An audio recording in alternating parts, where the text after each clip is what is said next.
अब ज़मीनों का भी बनेगा आधार कार्ड, भू आधार होगा नाम। गाँव में है आपकी ज़मीन अगर तो नहीं कर पाएगा कोई भी कब्जा। भू आधार के 14 अंकों के इसी नंबर में होगी ज़मीन की पूरी जानकारी। नमस्कार, प्रणाम, स्वागत है आप सबका फिर से एक बार मेरे YouTube चैनल सरकारी योजना में। इस चैनल के माध्यम से मैं आप सब तक पहुंचाता हूं उन सरकारी योजनाओं को जो आपके लिए हितकारी है और लाभकारी है। इसी कड़ी में आज हम बात करेंगे भू आधार को लेकर के। जी हाँ, क्या है भू आधार, किसका बनेगा भू आधार, क्या फ़ायदे होंगे इसके, कैसे बनवाएंगे आप अपना भू आधार, इसके बारे में आज हम इस वीडियो में चर्चा करेंगे। तो सबसे पहले हम बात करते हैं आधार कार्ड के बारे में।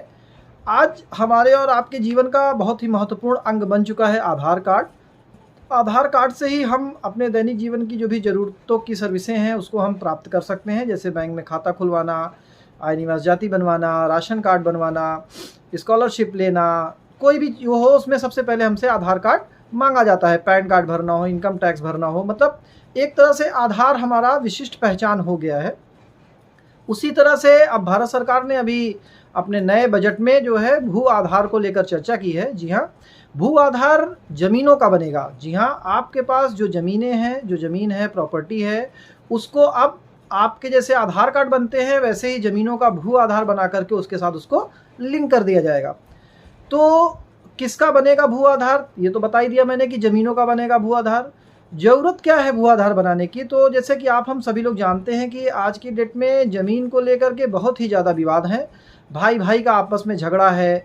अगर कोई ज़मीन आप कहीं पे छोड़ दिए हैं कुछ सालों के लिए तो पता ही नहीं चलता कि आपकी ज़मीन किसी ने बेच लिया, मालूम हो आप गए तो वहाँ किसी और का कब्जा हो गया, उसने मालूम हो पहले ही बेच कर रजिस्ट्री करवा ली। एक पिता हैं, अगर आप गांव से अपने कहीं बाहर रह रहे हैं तो इस बात की चिंता हमेशा सताती रहती है कि हमारी ज़मीनों का क्या होगा, कहीं उस पर कोई कब्जा ना कर ले, या हम कैसे पता करेंगे कि हमारी ज़मीन कहाँ है, क्या है, कितनी है। तो इन सारी समस्याओं का समाधान शायद भारत सरकार ने निकाला है कि जैसे अभी तक इंसानों का आधार कार्ड बनता था, अब ज़मीनों का भू आधार कार्ड बनेगा। भू आधार बनने से क्या होगा, आपकी जितनी भी प्रॉपर्टी है सब एक जगह जो है आपके, जैसे आधार कार्ड में 12 अंक का विशिष्ट पहचान नंबर मिलता है, वैसे ही भू आधार नंबर जो होगा वो 14 अंक का होगा। उस 14 अंक के भू आधार नंबर से क्या होगा कि आपकी ज़मीनें जितनी भी जहाँ भी होंगी सबको एक जगह रख दिया जाएगा और सबको एक साथ लिंक कर दिया जाएगा। और अब जब ज़मीन की खरीद फरोख्त होगी या कोई आप बेचना चाहेंगे या ख़रीदना चाहेंगे तो तहसील से खतौनी और उसका पुराना रिकॉर्ड बहुत कुछ निकलवाना होता है सत्यापित करवाने के लिए।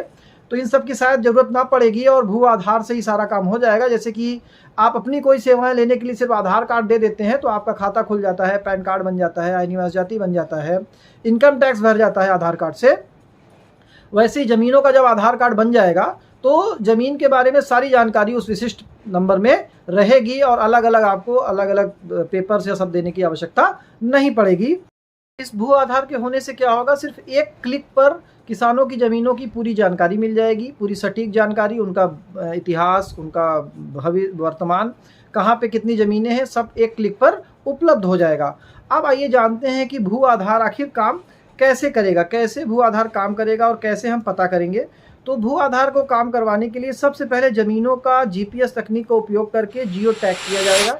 जीपीएस मतलब ग्लोबल पोजीशनिंग सिस्टम जो आपका चलता है, मतलब उससे जीपीएस टैग किया जाएगा तो एग्जैक्ट लोकेशन उस ज़मीन की कहाँ पर है ये आपको जो है सटीक जानकारी, भौगोलिक जानकारी उसकी हो जाएगी। उसको पहचान करने के बाद उसके बाद जो है सर्वे किया जाएगा। सर्वे करने के बाद आपके यहाँ जो है सरकारी अधिकारी आएंगे, टीम आएगा, सर्वेक्षणकर्ता भूखंड की सीमाओं की जो है जांच करेंगे। ज़मीनों के लिए भूमि मालिक का नाम, उपयोग की श्रेणी, क्षेत्र वगैरह सारी जानकारी इकट्ठी की जाएगी। और ऐसा नहीं कि ये सारा काम एक ही बार में हो जाएगा, 2 बार या 3 बार अधिकारी आएंगे, जांच वगैरह सब करके बाकायदे प्रॉपरली, उसके बाद तब ज़मीनों का जो है भू आधार, सारी जानकारी जब इकट्ठा हो जाएगी तो उनको ज़मीनों का भू आधार बनाकर उसके साथ लिंक कर दिया जाएगा। और ये सब करने के लिए 3 साल का समय सरकार ने निर्धारित किया है कि 3 साल के अंदर हम जो है ये सारा काम कर लेंगे। कंप्यूटर खुद से ज़मीनों के लिए 14 अंक का भू आधार संख्या तैयार कर देगा और ये डिजिटल रिकॉर्ड से जुड़ा होगा। तो यही होता है भू आधार। तो भू आधार आने से बहुत हद तक ज़मीनों के जो विवाद हैं वो सुलझ जाएंगे। जो भाई भाई का झगड़ा है शायद वो सुलझ जाए। कौन किसी का हो सकता है कब्जा ना कर पाए। और सबसे ज़्यादा फ़ायदा इसमें उनको होगा जो गांव से दूर रहते हैं, उनकी ज़मीनें गांव में पड़ी हुई हैं, तो उनको इस बात की चिंता नहीं होगी कि उनकी ज़मीन किसी ने कब्जा कर ली या किसी ने अपने नाम करा ली, क्योंकि भू आधार वो उनके पास होगा। और बिना भू आधार दिए या उस संख्या को बताए आप उन ज़मीनों का ना तो कोई हिस्ट्री जान पाएंगे, ना तो उनको कब्जा कर पाएंगे, ना तो उनको अपने नाम करा पाएंगे। तो कहीं ना कहीं भू आधार होने से बहुत हद तक यह पूरी संभावना है कि ज़मीन का विवाद पूरी तरह से ख़त्म किया जा सके। और 3 साल में सरकार इसको करने की योजना बना रही है कि 3 साल में जो है हम इसको पूरा कर लेंगे। और आधार कार्ड की ही तरह भू आधार में भी जो है राज्य का कोड, जिले का कोड, उप जिले का कोड, गांव का कोड, ज़मीनों की आईडी संख्या वगैरह आधार कार्ड की ही तरह इसमें जो है होते हैं। भू आधार संख्या को डिजिटल और फिजिकली लैंड रिकॉर्ड दस्तावेज पर अंकित किया जाएगा। भले ही भूमि ट्रांसफर्ड हो, कई हिस्सों में विभाजित हो या उससे कोई बदलाव हो, भू आधार संख्या ज़मीनों की भौगोलिक सीमा के लिए एक समान रहेगी। मतलब आपकी ज़मीन भले अलग अलग हो, कई जगह हो, उससे कोई मतलब नहीं है, एक विशिष्ट पहचान मिलेगी। और उसमें आपकी जितनी भी ज़मीनें जहाँ भी होंगी पूरे देश में, वो सब एक साथ उसके साथ लिंक कर दिया जाएगा और सिर्फ एक क्लिक पर उसकी सारी जानकारी सामने आ जाएगी। अब हम बताएंगे कि भू आधार के फ़ायदे क्या होंगे। तो भू आधार का सबसे पहला फ़ायदा क्या होगा कि ज़मीनों के नक्शे और उसकी माप के जरिए ये सटीक जानकारी सुनिश्चित करेगा कि आपकी जानकारी कहाँ पे है, कैसे है। ज़मीनों की पहचान को पूरी तरह से स्पष्ट कर देगा, जिससे भूमि विवाद पूरी तरह से ख़त्म हो जाएगा। इस आधार नंबर से लिंक कर ज़मीनों के दस्तावेजों को ऑनलाइन तक पहुँचाया जाएगा। ठीक है, तो इस तरह से बहुत हद तक ज़मीन के विवादें जो हैं ख़त्म हो जाएंगे।